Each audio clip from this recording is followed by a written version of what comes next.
Good morning, viewers. Today I am present before you with the topic the difference between blank verse and free verse.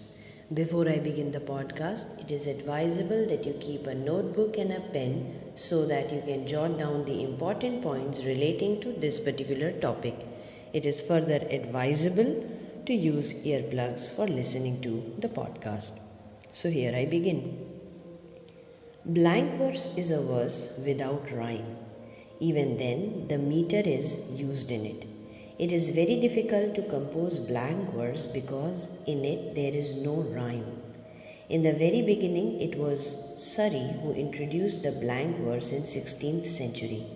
In the field of drama, the blank verse was first used by Thomas Kyd in Spanish tragedy.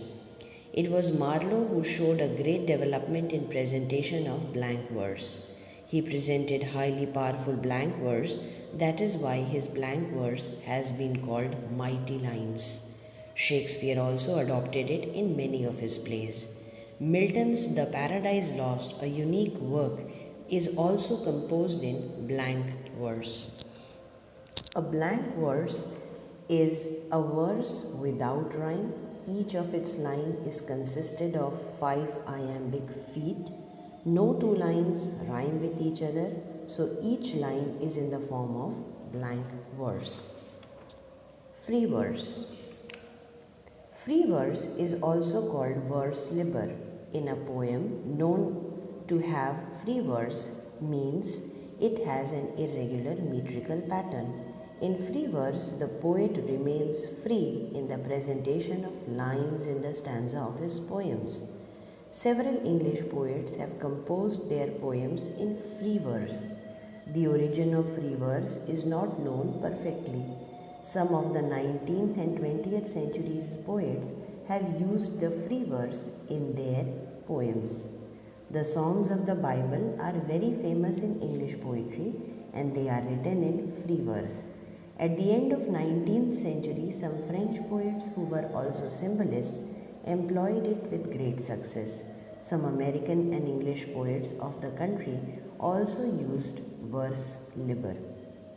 Free verse is basically the accentuation of syllables wherein giving rise to the unit of a verse called foot. In free verse, the number of syllables to a foot may be either 2 or 3. Free verse is a combination of irregular rhythm and it is having unequal combination in the line. There is an elevation of the flow of rhythms of prose. Free verse is new form of English poetic tradition. It has many varieties in English poetry.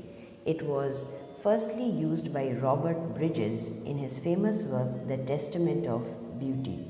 Later on, T.S. Eliot and many other poets of the modern age employed free verse in their respective poems. So this was about the difference between blank verse and free verse. I hope the podcast proved to be of help to each one of you. Please leave a comment and please do like, share and subscribe to the channel. Here's wishing you a great day ahead.